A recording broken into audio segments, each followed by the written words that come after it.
ఇంకో ఇంటికి పోతే మా 2000 పెన్షన్తో బతుకుతున్నామయ్యా మేమని చెప్తున్నారు. దాని మించి సార్ కేసీఆర్ వచ్చిన తర్వాతనే హైదరాబాద్లో మేము రోజు మంచిలు తాగుతున్నాం. కరెంట్ 24 గంటల కరెంట్ ఇచ్చిండు, మాకు ఇబ్బంది లేకుండా.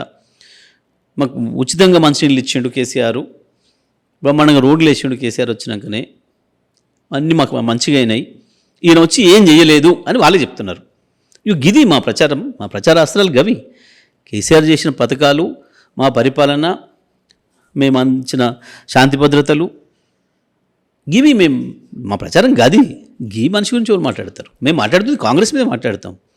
అదేదో రొటీన్గా సందర్భం వచ్చినప్పుడు అభ్యర్థులు గుణగణాలు కూడా వచ్చినప్పుడు మాట్లాడతారు. దానికి ఎక్కువ వాళ్ళే ప్రచారం చేసుకుంటారు. మమ్మల్ని ఇట్లా అంటున్నారు, మమ్మల్ని అట్లా అంటున్నారు అని వాళ్ళకి భయం ఉంది కాబట్టి వాళ్ళు చేసుకుంటారు తప్ప మేమేం చేయడం లేదు.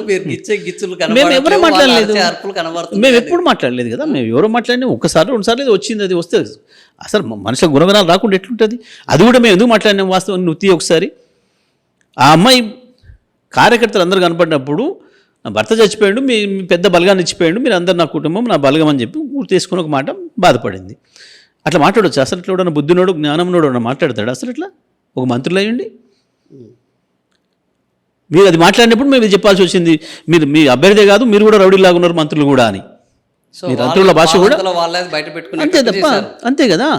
వాస్తవం మీరు అంతకుముందు దాకా లేదు చూసినావును. తీయండి ఒకసారి మీరు మీడియాలో. ఎప్పుడు మేము అభ్యర్థి గురించి మాట్లాడలేదు. ఎప్పుడైతే అయినా అమ్మాయి ఒక నిమిషం బాధపడ్డదాని కొరకు భర్తను గుర్తు చేసుకొని 4 రోజులలో బాధపడదా భార్య?